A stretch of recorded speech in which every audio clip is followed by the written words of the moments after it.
Alors, l'art préhistorique, on va faire tout de suite un point.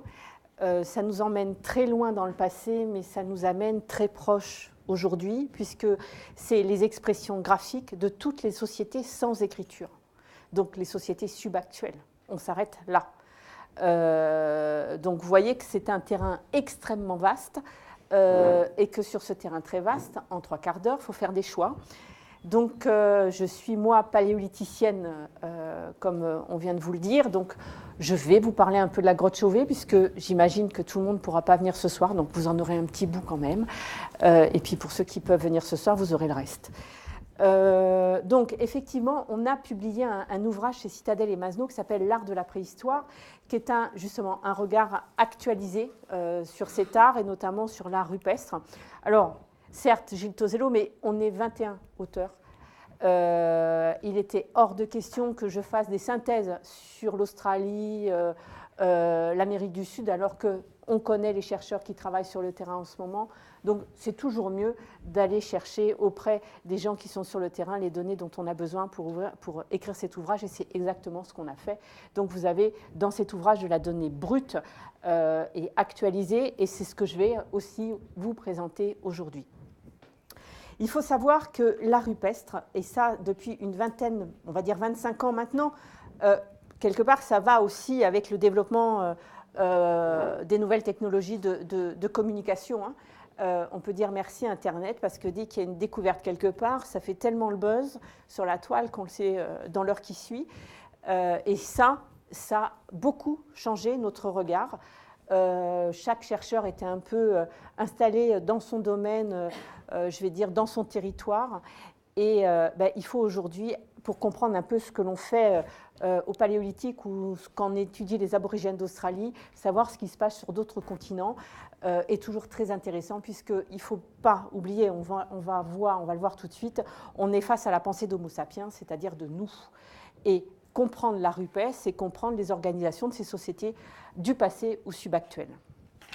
Donc, présent, c'est art rupestre sur toute la planète, avec des degrés plus ou moins élaborés, hein, vous allez en voir, mais c'est toujours des mises en œuvre sociales et culturelles qui sont très importantes. Ici, le Messac en Libye, la terre d'Arnhem en Australie.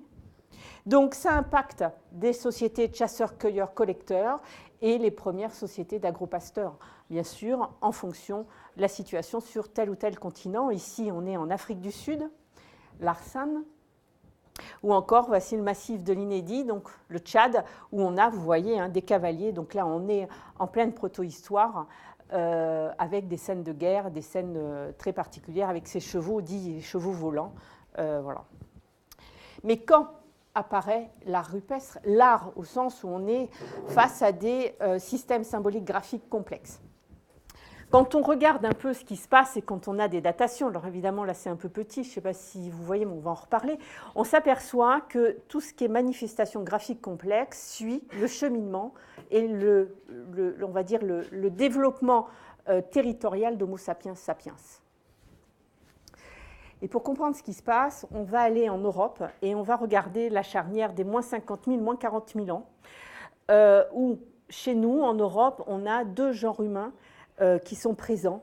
Il y a l'Homo sapiens neanderthalensis, Néandertal, et l'Homo sapiens sapiens. Alors, récemment, des articles publiés dans des grandes revues internationales nous démontrent que Néandertal produit de l'art graphique complexe. Je ne vais pas rentrer dans le discours, parce que là, il me faudra 1 heure, parce qu'il y a des problèmes de calage de méthode de datation de l'uranium-thorium, pas sur les spéléothèmes, mais sur les parois. Je vais vous dire tout de suite, je ne suis pas du tout en accord avec cet article, et on est une bonne soixantaine à publier une réponse à l'article qui est sorti dans Science. Pour revenir à notre problématique de la charnière moins 40, moins 50 en Europe, la présence d'un Néandertal et de Sapiens. Quand on parle d'art, on fait référence à ce qui est la pensée symbolique.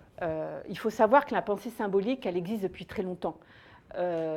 Et pour faire simple, il s'avère que certains animaux ont eux-mêmes une pensée symbolique et se servent de symboles pour communiquer entre eux. Donc vous voyez que c'est quelque chose qui se met très tôt dans la chaîne de l'évolution et tout ce qui est humain, genre homo, moi je suis intimement persuadée qu'ils avaient développé une pensée symbolique qui va se complexifier au fur et à mesure que va se complexifier les sociétés qui accompagnent ces genres homo, en fait, pour arriver justement jusqu'à Néandertal et Sapiens. Néandertal produit des choses qui sont des zigzags, des traits verticaux sur des galets. Alors, il y a cet objet très énigmatique, qui est un caillou perforé avec un os inséré, qui a été trouvé en fouille. On ne sait pas si c'est le hasard ou si ça représente un masque humain. C'est considéré comme le masque de la Roche-Cottard dans l'Indre-et-Loire. Et quand il est en France en contact avec Sapiens, il va produire des objets de parure. Il va également enterrer ses morts au Moyen-Orient. Néandertal a une pensée symbolique, c'est sûr et certain. Le problème, c'est quelle est la pensée symbolique de Néandertal face aux productions d'Homo sapiens sapiens, ou est-ce que Néandertal était capable de produire quelque chose, des images comme la grotte Chauvet. Il s'avère qu'avec les développements de l'imagerie à l'heure actuelle et l'analyse médicale en imagerie, différentes imageries, on arrive aujourd'hui à reconstituer sur les crânes fossiles les endocrânes, c'est-à-dire la forme du cerveau à l'intérieur de la boîte crânienne. On sait tous que ce n'est pas le volume du cerveau qui fait l'intelligence, mais bel et bien la manière dont il est câblé, dont il est connecté. Ce n'est pas parce que vous avez un gros cerveau que vous êtes très intelligent, non, c'est parce qu'il est super connecté que vous êtes super intelligent. Par contre, ce qui est certain, c'est que les formes ici du crâne de Néandertal et du crâne de Sapiens ont une incidence très forte. Vous voyez ici un crâne très rond, et vous pouvez toucher votre propre crâne, il est très très rond, à l'arrière surtout ici, alors que Néandertal, lui, a un crâne plutôt en forme d'obus, si vous voulez, avec une forme un peu plus pointue à l'arrière. Ça a une incidence qui n'est pas négligeable. Ça a une incidence sur le développement, entre autres, du cervelet. Néandertal a un cervelet, on est tous d'accord. Voilà. Mais on n'a pas le même développement du cervelet chez Sapiens que chez Néandertal. C'est-à-dire la forme ronde de Sapiens va permettre le développement de l'arrière du crâne et le développement aussi de la partie supérieure des aires cérébrales comme le précuneus. Précuneus cervelet, quand on travaille un peu dessus, on sait que ce sont des zones qui sont très impliquées, mais très très impliquées dans le soi, la projection du soi, individuel et social. Ça veut dire que Néandertal et Sapiens, et là je le fais très simple, on pourra en rediscuter après, mais je saute du coq à l'âne, sinon je suis là pendant 2 heures, sauf si vous avez faim ou pas, on peut voir, mais ce développement-là est très important, puisque bien sûr que Néandertal avait une vie sociale, bien sûr qu'il avait une conscience de ce qu'il est, mais avec ce type, on va dire, d'organisation cérébrale, on est aujourd'hui à peu près sûr que ce n'étaient pas les mêmes organisations de la perception du soi et de la perception du soi social entre Néandertal et Sapiens. Alors pourquoi c'est important ? Parce que là, vous avez une production due à Néandertal et une production due à Sapiens. Et franchement, ce n'est pas du tout la même chose. On ne peut pas comparer des grilles incisées sur un rocher ou sur un os avec de la forme graphique complexe. Au travers ces images, même peut-être celle-ci, c'est certainement un système de communication qu'on met en place. Sauf que pour produire ça, c'est une projection du soi individuel et une projection du soi social qui est totalement différente et qui est beaucoup, beaucoup, beaucoup plus élaborée.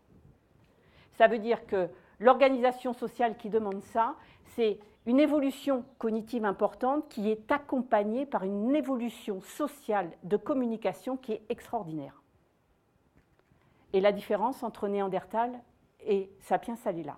Ça ne veut pas dire que Néandertal était, excusez-moi, je vais être très trivial, un abruti ou un imbécile, comme on peut le voir écrit dans certains articles. Ce n'est pas une réhabilitation, il n'avait pas besoin de ça. Il avait besoin d'autre chose. Ce n'était pas le même complexe social, ce n'était pas la même organisation sociale.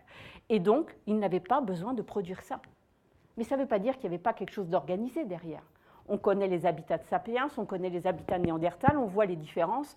Bien sûr que si Néandertal est arrivé jusqu'à moins 40 000 ans ou moins 38 000 ans, après on connaît la fin de l'histoire. Néandertal, il disparaît.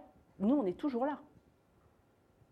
C'est que derrière, il y avait une organisation chez Sapiens qui était beaucoup plus intense, beaucoup plus forte et beaucoup plus structurée.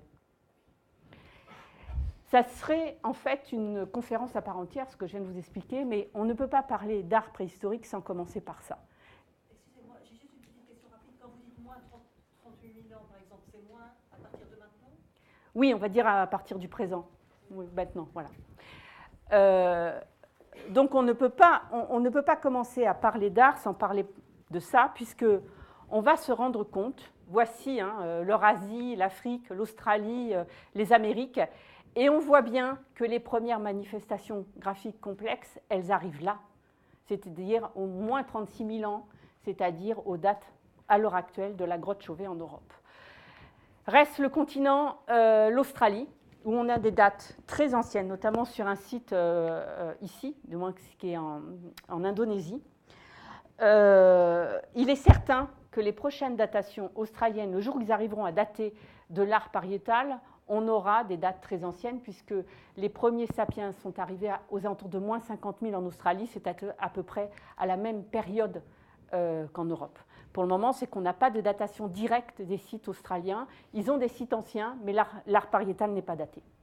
Mais pour tout ce qui est là, alors, savoir aussi qu'il n'y a pas de Néandertal en Australie. Il n'y a pas de Néandertal. Les premières productions graphiques complexes en Afrique, elles sont faites par Sapiens. Blombos, les sites de Blombos, à moins 60 000 ans, c'est du Sapiens. Il n'y a pas de Néandertal en Afrique du Sud. Donc, vous voyez bien que quelque part, la question de Néandertal, pour moi, ce n'est pas une question, c'est une fausse dispute entre scientifiques. Il faudrait, si c'était Néandertal qui avait produit ça, il faut juste dire que Néandertal produit tout le système symbolique qui va faire vivre Sapiens après.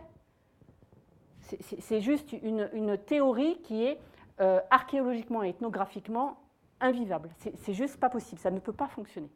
Une espèce qui crée un système graphique et qui disparaît, sa société disparaît, et ce système graphique, tiens, il est bien, donc Sapiens le prend et le perdure et le fait continuer. Anthropologiquement, ça ne s'est jamais vu. Donc il y a vraiment des questions, des débats qui, pour moi, à l'heure actuelle, ne sont pas... c'est pas sérieux, c'est du buzz, voilà. Mais bon, et puis ça n'enlève rien à Néandertal de ne pas avoir produit d'art graphique complexe. Mais ça, c'est pas grave, c'est autre chose. Donc, vous voyez, l'art figuratif arrive ici, et forcément, on aura des choses un jour en Australie, c'est évident. Cette première approche de l'art pariétal et mobilier, donc mobilier, les objets transportables, mobiles, pariétal, les parois. On voit les grandes cultures qui vont les produire donc, au Paléolithique supérieur, chasseurs, cueilleurs, collecteurs. Ces gens-là vont connaître des changements climatiques importants. Et on va voir qu'entre moins 40 000 et moins 12 000, en gros, vous allez voir qu'un système se met en place, qu'un système graphique qui ne va quasiment pas bouger. Ça veut dire que derrière, on a des systèmes sociaux qui sont au contraire de nous, où nous, tout doit changer tout le temps. Ici, c'est la stabilité à en mourir presque, si je puis me permettre, par rapport à nos objectifs sociaux. Nous, on change, eux, on reste dans une stabilité forte, prégnante, et on le perdure, on le fait évoluer un peu dans le temps, parce que, vous allez voir, on nous raconte des histoires derrière. Juste ce petit schéma pour vous faire voir qu'on a des faunes au Paléolithique supérieur, steppe, toundra, eurasiatique. On a les mêmes pyramides que les faunes, par exemple, si on les compare aux savanes africaines aujourd'hui, c'est-à-dire les proies, les grands mastodontes et les grands prédateurs. Tout est organisé tel que nous, on le connaît aujourd'hui. Climat plutôt froid, steppique, donc avec des grandes faunes, bisons, mammouths, rhinocéros laineux, renards polaires, rennes, etc. On est face à des chasseurs, cueilleurs, collecteurs au Paléolithique qui vivent en plein air ou dans les porches des grottes, voire dans les grottes certaines fois, mais des gens qui sont parfaitement adaptés à leur environnement et pour lesquels l'environnement est la source de toute matière première. d'un renne, par exemple, on utilise tout, la peau pour les vêtements, pour les tentes, les tendons pour l'aiguille à chat. L'aiguille à chat, le fil à coudre est inventé. Les supports de l'art mobilier, c'est-à-dire les fragments osseux, les bois de renne, sur lesquels on va retrouver les mêmes dessins que l'on a dans les grottes. Et puis la parure pour les dents animales, la fabrication des perles, etc., etc. Et bien sûr, tout ce qui est armature de chasse. Donc vous voyez que la symbiose totale entre l'environnement pour ces populations-là est fondamentale. Et si on est là aujourd'hui, c'est parce que ça marchait très bien. Dans cette symbiose, eh ben, on a des gens qui sont des personnes, des groupes humains qui sont parfaitement adaptés à l'environnement, et c'est bien sûr l'environnement qui va leur donner le système de communication qu'on va un peu regarder aujourd'hui. Ce sont les animaux qui vont être porteurs de messages. Ça va être les symboles de la transmission de ces messages. Et on voit que pendant tout ce paléolithique supérieur, on a peu de variations dans la thématique. C'est d'une stabilité remarquable, avec cheval, bison, cervidé, bouquetin, etc. Vous voyez ici. La seule chose, c'est le tout début du paléolithique supérieur, où on a, même thématique, vous pouvez remarquer, mais on a des proportions différentes sur les animaux du climat froid, mammouth, rhinocéros laineux, lion, qui sont très dominants, et qui sont très dominants où? Dans la grotte Chauvet, sur les sites allemands de Lochenstadel, de Vogelert, etc., c'est-à-dire les mêmes périodes aux alentours de moins 36 000 ans. Voilà. Mais on a cette stabilité remarquable dans la thématique, avec ce qui caractérise l'art du paléolithique supérieur, et ce qui va caractériser un tout petit peu l'art des chasseurs-cueilleurs australiens, c'est la quasi-absence de la représentation humaine. Moins de 5% de la totalité du corpus sur toute la durée du paléolithique supérieur. Ça veut dire que ce n'est pas l'homme et l'image de l'homme qui portent le vecteur du message, mais les animaux, et qu'au travers des animaux, c'est bien des histoires d'hommes qu'on nous raconte. Et ça, on va le voir très clairement. Ça, c'est une caractéristique importante puisque ça va changer. Dans les arts post-paléolithiques, c'est l'inverse. C'est l'homme qui va prendre le dessus, l'homme va se remettre au centre de l'image, au centre des histoires, sauf peut-être en Australie. Et c'est très important, l'Australie, je vais souvent vous en parler, puisque c'est certainement les aborigènes vivant aujourd'hui vous disent on est les descendants des aborigènes qui étaient il y a moins 40 000 ans. Ça, on ne peut pas leur contester, c'est sûr. Ils ont toujours leur système mythologique, ce temps du rêve, qui raconte leur mythe, qui raconte le pourquoi de leur présence. Un aborigène vous dira on n'est pas, la terre nous appartient, c'est nous qui appartenons à la terre. Vous voyez, donc, cette interaction avec l'environnement, avec leur territoire, ils ne sont pas propriétaires, ils sont juste locataires. Et ça, on peut très bien imaginer aujourd'hui que ces pensées-là, que ce temps du rêve aujourd'hui, c'est ce qui est arrivé avec les premiers sapiens en Australie il y a moins de 40 000 ans. Sauf que les mythes, ça c'est les ethnologues, les anthropologues qui vous disent, ça ne disparaît pas, ça se modifie, ça se transforme. Et dans la mythologie aborigène aujourd'hui, il y a certainement des racines de la mythologie des aborigènes il y a moins de 40 000 ans. C'est pour ça que ces populations sont très très importantes. Et bizarrement, ces aborigènes, chasseurs, cueilleurs, collecteurs, dans les périodes anciennes, l'image humaine est très peu présente. Malgré tout, au paléolithique, on a quelques images humaines, pas des moindres. La statue de Brassempouy, une petite tête de femme en ivoire qui fait 3 cm de haut. Ici, Prénoms, également 3 cm de haut, ou quelques visages gravés ici à la marche. Et ici aussi, avec un nez ici, une barbe noire et un visage rouge avec des cheveux. Donc vous voyez, on en a peu, elles sont peu représentatives, mais elles existent.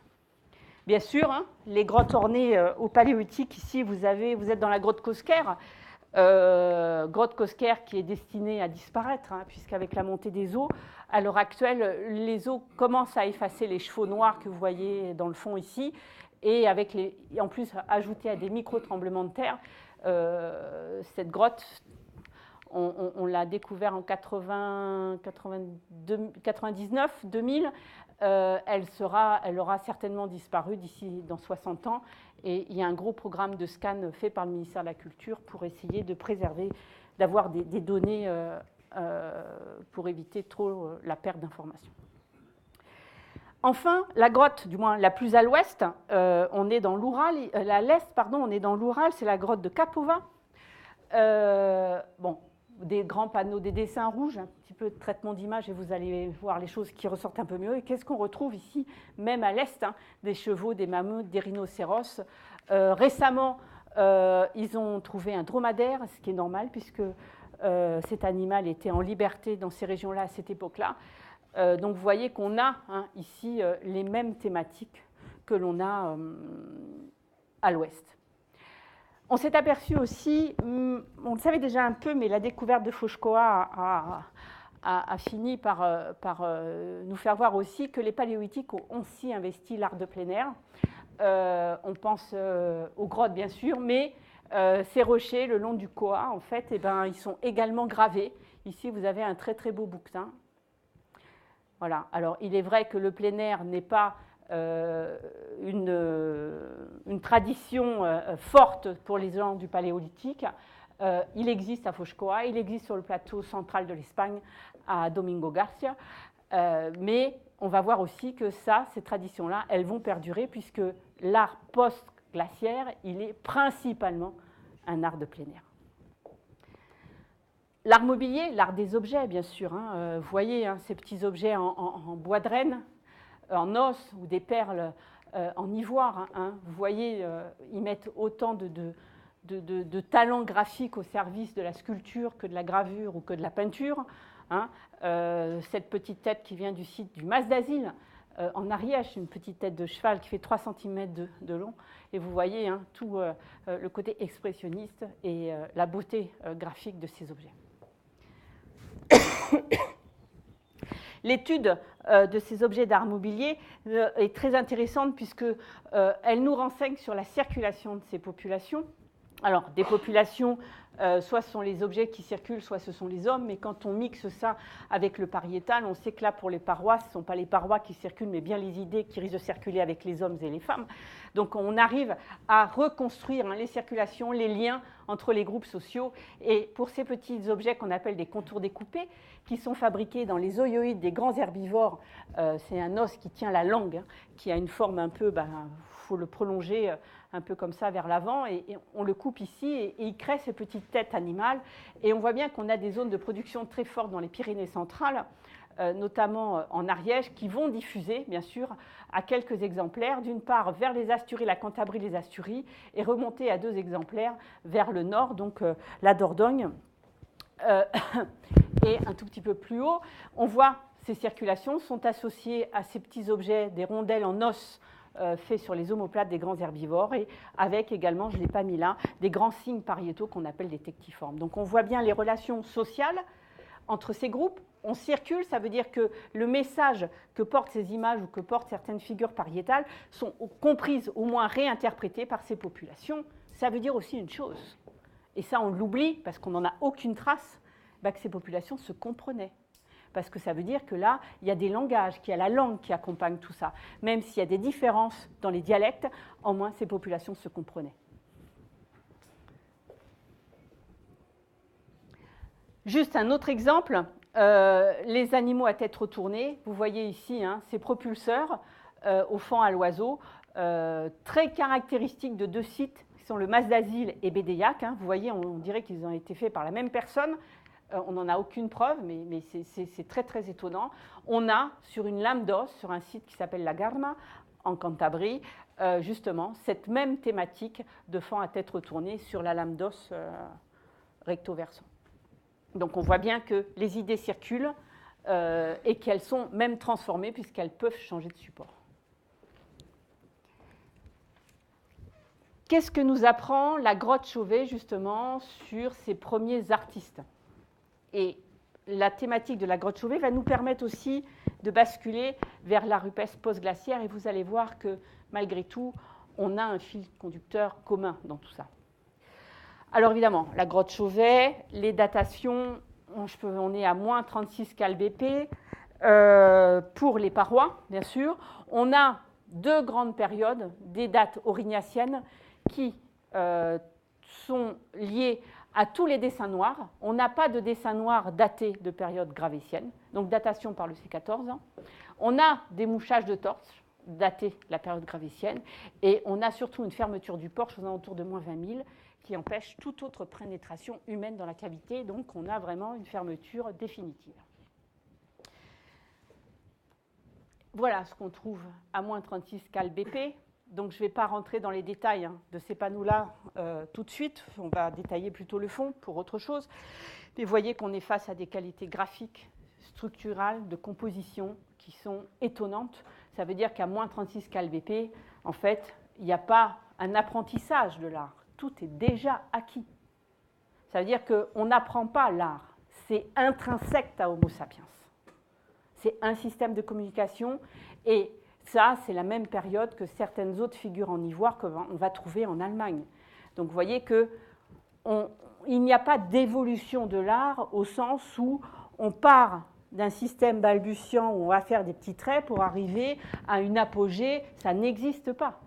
C'est comme si, si vous voulez, Picasso était antérieur à Dürer parce qu'il fait des cubes. C'est ça que ça veut dire.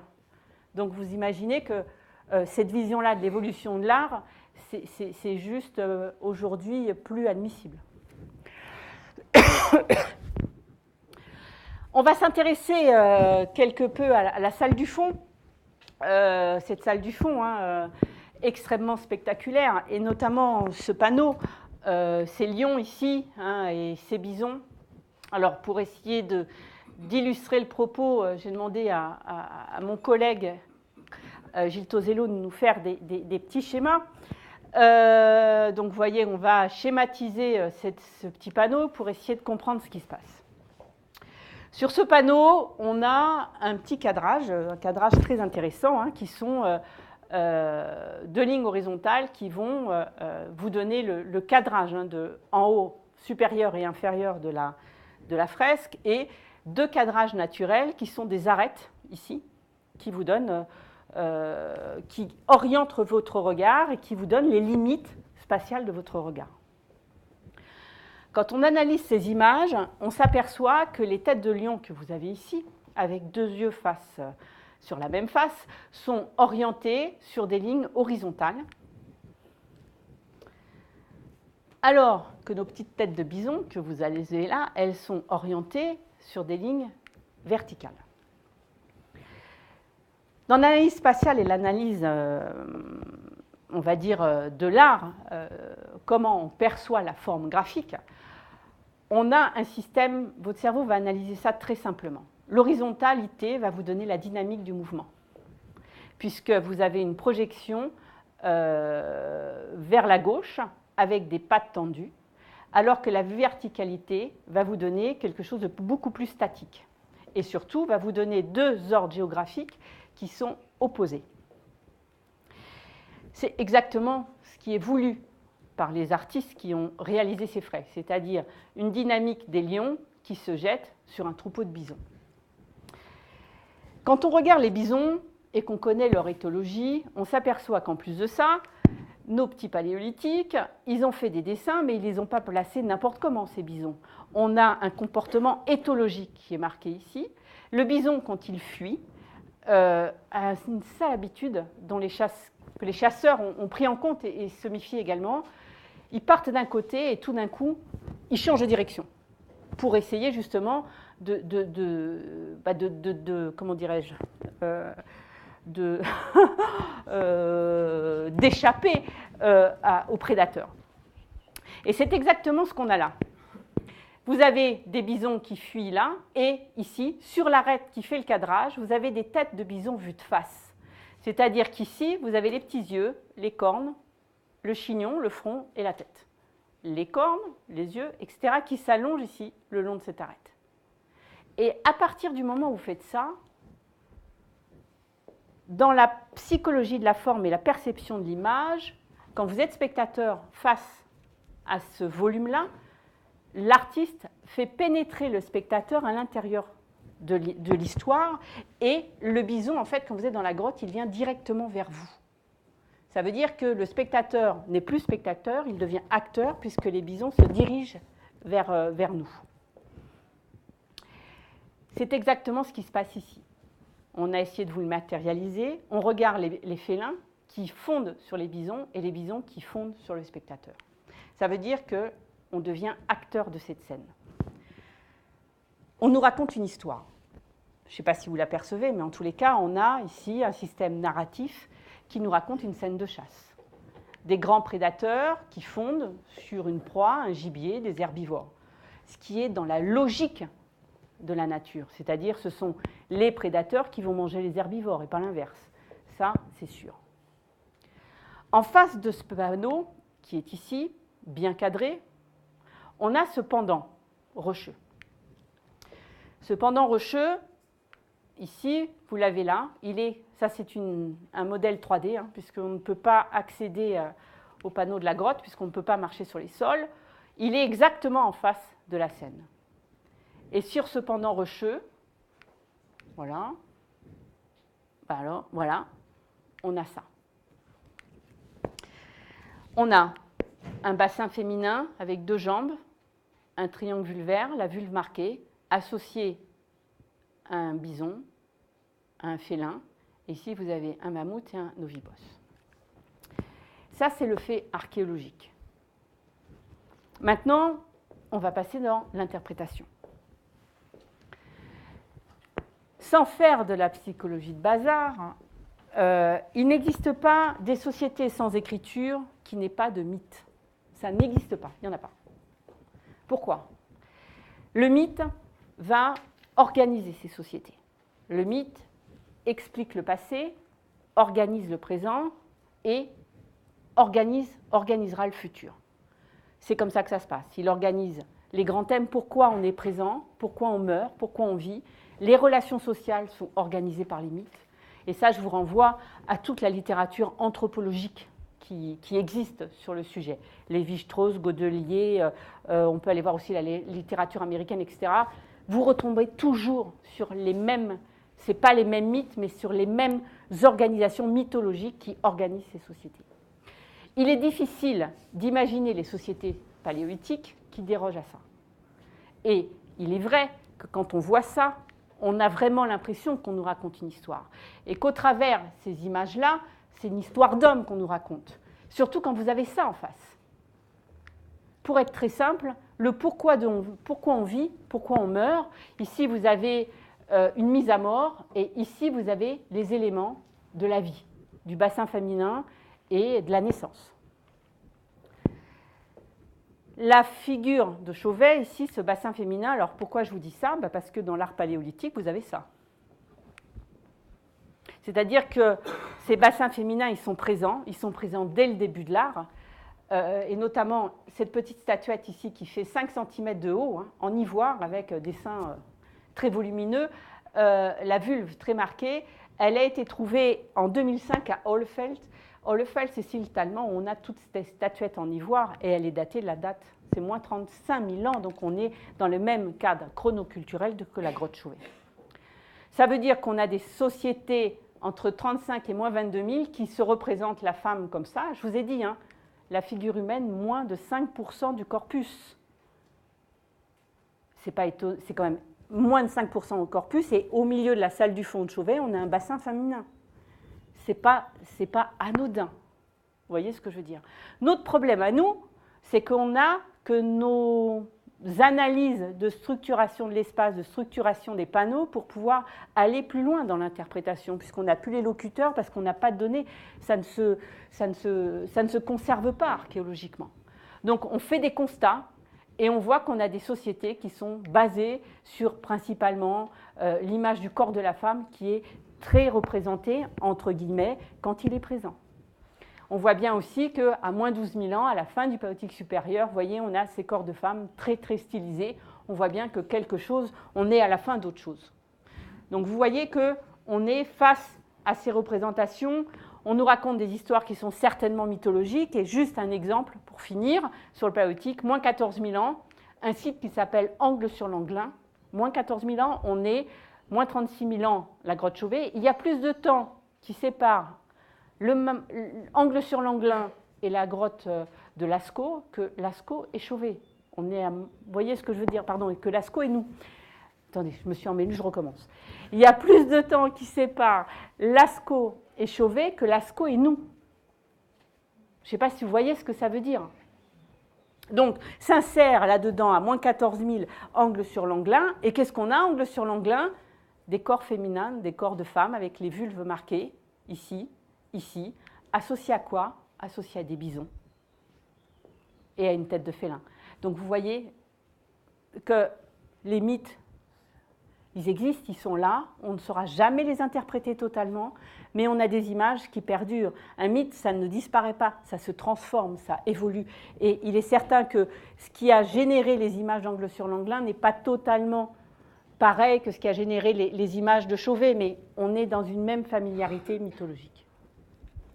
Alors ça, c'est important puisqu'on s'aperçoit... Alors bon, angle sur l'Anglin, vous avez une copie qui se visite à Angles, et c'est un site fabuleux, hein. Je fais une digression parce que c'est un site, une paroi sculptée, hein, sur plus de 20 mètres de long. La sculpture en haut relief, c'est absolument extraordinaire, quoi. Voilà. Avec des bouquetins, des bisons. Voilà. Ces mythes et ces idées, hein, de mythes qui vont générer l'image, qui vont générer les systèmes de communication dans l'organisation sociale, hein, de ces sociétés sans écriture, eh ben, quand on travaille avec des collègues sur d'autres territoires, on s'aperçoit que c'est les mêmes problématiques qui sont derrière et ils nous disent la même chose tout le temps. C'est ça qui est étonnant, c'est ça qui nous a aussi un peu dynamisé, hein, pour faire cet ouvrage, parce que on s'aperçoit que dans la pensée d'Homo sapiens, il y a des constantes. Elles s'expriment différemment, hein, sur chaque continent, mais il y a des constantes, c'est-à-dire où on va, d'où on vient, comment on y va, comment on s'organise, c'est ça qui est derrière. Ici, on est aux États-Unis, le site au Texas qui s'appelle White Shaman. Et en fait, on a des sites, des choses qui sont de l'ordre de la cosmologie et qui sont des mythes. Ça, c'est Caroline Boyd qui a travaillé dessus. Elle a écrit un ouvrage en anglais qui est vraiment extraordinaire.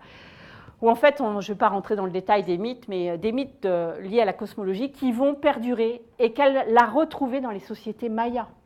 C'est-à-dire que là, Trump, il peut faire son mur, le mythe, il est passé quand même. Ça veut dire qu'aussi que les populations, elles passaient. Voilà, c'est-à-dire qu'on voit aussi que ces circulations de population, elles sont très importantes dans la diffusion des idées, dans la diffusion de l'organisation sociale. En Mongolie, ça c'est un travail qui est mené par Jérôme Magail et le musée d'anthropologie de Monaco, où en fait, dans ces grandes plaines mongoles, hein, magnifiques, vous avez des pierres dressées comme ça, sur lesquelles s'enroulent, hein, des grands cerfs piquetés, gravés. Alors c'est très intéressant parce qu'ils ressortent en clair, parce qu'en fait vous faites sauter, hein, quand vous piquetez la surface du rocher, et en fait vous arrivez à la sous-couche, hein, de la pierre non patinée, et donc on a ces grands cerfs qui s'enroulent aussi sur ces pierres. Alors c'est très intéressant puisqu'on retrouve cette image, hein, à 3500 km de là, bien des années plus tard, pour l'Arcite. Hein, et on voit bien en fait que l'analogie, hein, graphique, mais également culturelle, puisque Jérôme travaille, là, ils ont quelques écrits sur quelques données ethnographiques, et en fait on a ici, sur 3500 km de distance, certainement des mythes qui ont perduré dans le temps et dans l'espace. Par contre, je ne vais pas vous cacher que ça, c'est des données, mais on a des régions où on ne sait rien. On a juste des blocs gravés au milieu de nulle part. Ici, en Afrique du Sud, dans le désert de Karo, où on a cet oiseau associé à cet éléphant. Et, alors, on fait des analyses techniques, on regarde la répartition des pierres dans le paysage, parce que c'est le paysage, hein, qui devient là, pour le coup, porteur d'histoires qu'on n'arrive pas à décrypter. Dans une grotte, quelque part, c'est plus facile puisqu'on a un espace fermé, donc c'est l'espace scénique, la grotte et la scène des mythes. Là, c'est des interrogations sans fin, et il faut le dire, nous sommes des éternels frustrés. On ne saura jamais. Voilà, il faut le dire. Donc, on fait des hypothèses, et puis peut-être que dans 10 ans, une découverte va nous dire « maintenant, vous êtes complètement trompé », mais c'est comme ça. Contrairement à ce que vous faites en sciences, en météorologie, etc., nous, on sera toujours frustrés, puis il faut l'accepter. Ici, dans le Botswana, à Zozilo Hill, où on a des collines avec des grands panneaux d'art rupestre. Alors, certains chercheurs nous disent, on en reparlera un peu plus tard, en fait, qu'il y a des collines ce sont des collines d'initiation pour les jeunes, pour les femmes, pour les hommes, mais on n'a pas de traces vraiment archéologiques de ça. La Mongolie, vous voyez, on a ces grandes pierres sculptées, mais à côté, on a aussi ces rochers où on va retrouver des bouquetins, des cerfs, toujours associés. Donc certes, les rochers, les grandes dalles sculptées ont une mythologie, portent une mythologie qui va se déplacer dans le temps et dans l'espace, mais à côté, il y a ça, et ça, pour le moment, on ne sait absolument pas l'interpréter. Gobustan, donc en Azerbaïdjan, un site qui se visite, hein, qui est classé à l'UNESCO en plus, où on a ces grands bateaux, hein, donc c'est des sites, ces grandes plaines où on a ces mamelons rocheux là, qui sortent comme ça, où on a des gravures dessus, soit des animaux, des corps de femmes aussi, et ces grands bateaux, et vous voyez donc cet art de plein air où l'espace, c'est le paysage. Le massif de l'Enedi au Tchad, vous avez vu tout à l'heure les chevaux volants. Ici, vous avez ces grandes vaches, hein, parce que le Tchad, avant d'être désertique, était certainement un Éden. On n'en a plus trace, sinon archéologique, ou quand on fait des carottages. D'autres éléments graphiques du Tchad, vous voyez, vous voyez que qualitativement, on a des choses très très différentes. Ici, des cavaliers. Donc en fait, on arrive après la domestication du cheval. Ici, les grandes girafes de Dabous au Niger, elles font plus de 3,50 m de haut, hein, et elles sont à plat. Donc vous voyez, hein, des techniques impressionnantes, puisque ici, on est sur des roches extrêmement dures, où on a des gravures profondes avec des systèmes de polissage pour ces animaux très très réalistes. Et enfin, pas enfin, mais moi je dis toujours, je suis très sensible à l'Australie, si vous ne l'avez pas remarqué, je vous le dis. Navalagabarnand, en terre d'Arnhem, où en fait les aborigènes ont débité, si je puis dire, l'abri sous roche, puisqu'en fait ils ont créé ces piliers artificiels sur lesquels on a ces grands poissons qui font presque plus de 2,50 m de long. Et les fouilles qui ont été menées au pied de ces piliers, on a des artefacts aux alentours de moins 30 000 ans. Donc vous voyez que ces peintures sont récentes, elles datent juste d'avant le contact, mais que les fouilles en dessous, elles sont très anciennes, et ça veut dire que ce site, il a fonctionné très très longtemps. Et en Australie, il ne faut pas oublier que même encore à l'heure actuelle, les aborigènes repeignent les sites. Donc c'est très difficile de travailler sur les anciens, puisque il y a cette autorisation culturelle, si je puis dire, d'aller repeindre, d'aller produire la tradition du temps du rêve. Voilà, c'est des mythes qui sont très très actuels et qui sont encore très usités, je vais dire. Le Brandberg, vous voyez, hein, les arts post-glaciaires, où on a l'image de l'homme, hein, qui est très très important. Ici, en plus, vous voyez qu'ils sont armés de propulseurs. Ils partent certainement à la chasse. Le problème, c'est est-ce qu'on est face à des images de la réalité sociale ou à des images codifiées pour la production de ces messages très particuliers? La question, on peut difficilement y répondre. Ici, on a aussi en Australie, aux alentours de moins de 18 000 ans, ces images de style Gwigan, où on a ces figures, ces humains avec des boomerangs, avec des coiffes particulières. Là aussi, est-ce que c'est la réalité du quotidien ou l'interprétation de la scène sociale qui doit être inscrite sur les parois? L'image de l'homme, toujours, et de la femme, mais là, on va dire de l'homme, puisque cette interprétation en Arizona, ce sont donc des humains, on va dire des hommes, qui chassent le cervidé. Hein. On voit aussi qu'ils ont des coiffes particulières, les chevaux, donc on est bien après le contact. Et on voit l'image humaine ici, sur ces masques. Et ça, ce sont des choses qu'on n'a pas l'habitude de voir, qu'on ne connaît pas forcément, et on voit qu'on est quand même dans ces constantes. Ici, ça fait penser à des choses que vous allez voir, notamment on peut rapprocher cette image à un Wangina que vous verrez tout à l'heure. Il existe aussi en Chine. Hein. Alors en Chine, un jour, on trouvera du paléolithique, c'est sûr. Le problème, c'est qu'il faut le chercher, il faut pouvoir y accéder, puisqu'en fait, ils ont des ensembles paléolithiques supérieurs en Chine. Ici, à Huashan, donc on est à 250 avant JC, sur ces grandes falaises de 40 mètres de haut, on a ces représentations de danse, de tambours, tambours qu'on trouve dans les sites archéologiques. Donc il y avait certainement ici des représentations de cérémonies dont on ne connaît pas les tenants et les aboutissants, ou encore des choses très, très universelles qui pénètrent. Moi, je pense que la main est certainement un des universaux de la pensée de Sapiens Sapiens. Ici, vous avez la Queva de las Manos en Argentine, et ici en Inde, où la main, c'est contemporain, hein, est apposée sur les maisons en signe de bienveillance. Vous voyez que c'est des choses qui sont tout à fait étonnantes, cette perduration de manière de faire. Empreintes de main, ici en Égypte, vous les avez ici, et un lien important, à l'intérieur de ces mains, on va dire on a d'autres mains, ce sont des pattes de lézard. Donc vous voyez le rapport, et c'est pas, en plus c'est soufflé, donc on ne sait pas s'ils ont mis une patte de lézard coupée et qu'ils ont soufflé autour, mais l'impression de la main humaine, de la main du lézard. Alors là aussi, je ne peux absolument pas vous interpréter ça, on n'en sait pas plus que ça, mais ce sont des constantes qu'on retrouve et ce n'est pas le hasard qui fait que la petite patte de lézard est au centre de la main humaine. Le visage de l'homme, là pour l'esprit justement australien, le Wajina qui est un esprit que les Occidentaux n'ont pas le droit de voir. Il ne faut juste pas l'oublier ça. Cette image, en fait, si j'étais en Australie, je ne pourrais pas vous la passer. C'est un esprit de la pluie, donc qui est très très important pour les aborigènes, quand on sait où ils vivent pour certains, peut-être pas aux alentours de Darwin, mais en plein désert central, la pluie est juste fondamentale. Donc le Wajina est quelque chose de très très présent.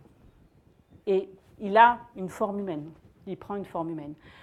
Une autre forme humaine, c'est le héros mythique d'Arung Mulan, dont la mère était un oiseau ici, donc vous voyez, même si l'image humaine n'est pas naturelle, on va dire, elle est transformée, mais elle est quand même présente dans ce temps du rêve. Et vous voyez hein, juste des boomerangs, des mains soufflées, et ce grand serpent. Notre question, c'est, je vous ai fait une interprétation de la salle du fond de la grotte Chauvet. Le problème, c'est que ce type de démarche, on l'a également pour les arts post-paléolithiques. Comment interpréter ces arts et quelles sont les données que l'on a pour le faire? Alors, quand on a des données subactuelles, on a des données ethnographiques. Mais quand on n'en a pas, eh ben, on fouille. Et quand on est archéologue, on a une tendance à fouiller uniquement les poubelles, puisque c'est ce qui nous reste. Et c'est en fouillant et en interprétant l'organisation spatiale qu'on arrive à faire le type d'interprétation que je vous ai fait. Là, on a des données un peu plus ethnographiques. Et si moi, paléolithicienne, sans ces données, je regarde ça, je ferai une analyse de décors géométriques associés à des animaux avec l'utilisation de pigments rouges, orangés, blancs. On ferait une analyse du pigment, on ferait un relevé graphique et on serait bien embêté. On est d'autant plus embêté que quand on connaît l'histoire, ici, voilà, et ben en fait, ici, ce sont des représentations termitières. Les termites est un animal qui vit sous terre, un animal kntonien très important pour les populations du Zimbabwe. Et en fait, ici, on a des représentations de termitières. Donc, vous voyez la difficulté de l'interprétation de ces représentations graphiques. Un autre exemple. Moi, j'aime beaucoup cet exemple. On est au Nouveau-Mexique.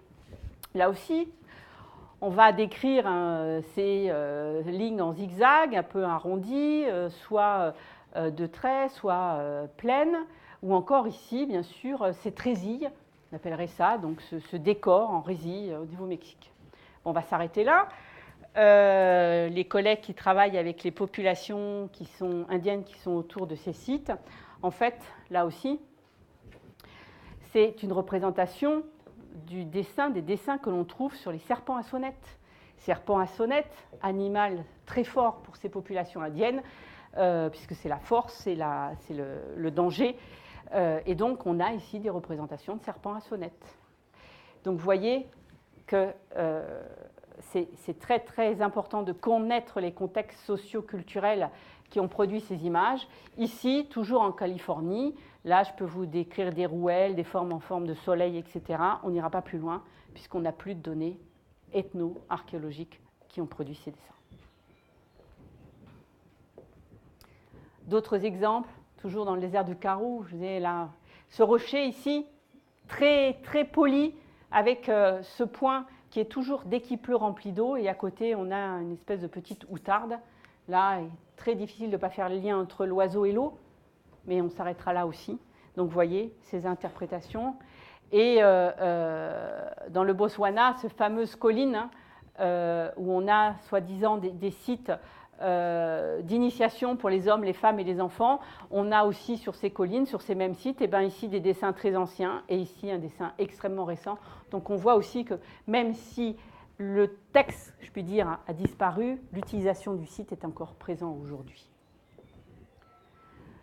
Santa Helena, Mato Grosso au Brésil, où on a cet humain avec cette coiffe, ces boucles d'oreilles.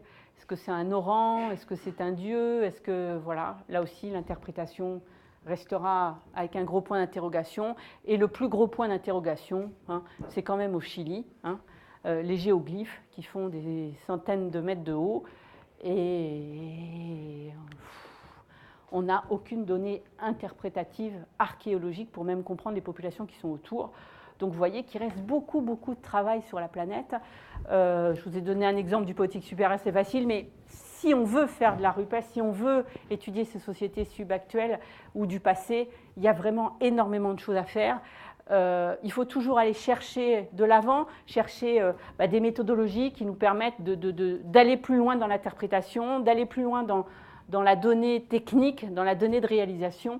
Et de toute façon, quand on analyse ces figures, on s'aperçoit toujours qu'il y a derrière des modes de réalisation individuels, les techniques sont sociales et que de toute manière, pour réaliser ça, c'est le groupe social qui est derrière pour aider les individus, car quand vous êtes dans une grotte ou en train de faire ça, vous ne faites pas autre chose. Quand vous avez besoin de silex pour graver, il faut aller chercher le silex. Les pigments, il faut les chercher dans la nature, il faut les transformer. Donc derrière ces réalisations, il y a toujours les groupes sociaux qui sont là, et c'est normal puisque c'est un système de communication. Merci.